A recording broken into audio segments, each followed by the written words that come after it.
9,000 Needles is a documentary that happens to be very personal to me because my brother, when he was 40 years old, which was about 2 years ago, had a brainstem bleed, which caused a very devastating stroke. He was a very healthy guy, was in the gym, and had a stroke.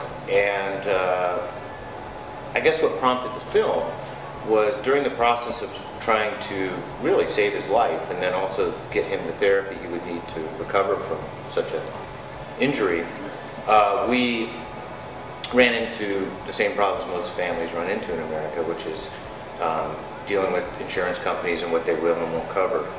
Devin was not uninsured. He was the vice president of the company and had what we would consider to be good insurance. But his limits were reached very quickly, and he was sent home right in the middle of a program where he was starting to make some progress. So he lives in Kentucky. When I flew there, you know, we were trying to piece together a program in his home, and it just wasn't working. So I just was trying to figure out a way we could afford. It was going to cost like $200,000, you know, for him to be in an inpatient program for 2 months if we were to pay for it out of our own pocket. So I had found a program online through the American Stroke Association, a story about a woman who had had the same kind of stroke. And she traveled to China to a hospital where they were integrating Eastern and Western medicine to treat stroke patients. So I just did tons of research, and then I went on this is about when I decided to do the documentary. Originally I did the documentary because I thought, well, maybe I can help raise some money, you know, kind of pre-sell this idea and help him travel to China. The second reason was once the doctors in China gave me the okay to film, I figured they were going to give him really great treatment because we were going to have cameras in the room all the time. It was still kind of a big unknown. We didn't know really what it was going to be like. So, yeah. So I grabbed a guy because it was happening very quickly. I grabbed a friend of mine, Doug Busby, who's also a filmmaker, and the two of us didn't even have high-def cameras. We just had our two, you know, Sony PDF 150s, and grabbed 2 cameras and, you know, all the gear we thought we could sneak into China, and followed my brother over there to start the documentary.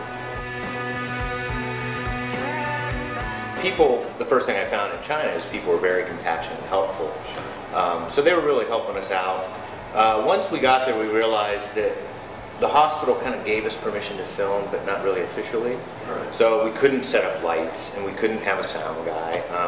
So it was real, you know, guerrilla style filmmaking because, and as you'll see in the film, it's very kind of raw, and it was frustrating at first, but then we just said, well, let's embrace it, you know, let's just accept that and make that part of the style of the film, you know. The second challenge was that I was also his brother. So while I was trying to make a documentary, I'm also trying to help my brother survive a devastating stroke. So there were times when, you know, I had to physically be there to help him rather than filming. And so juggling that was a little bit of a challenge as well.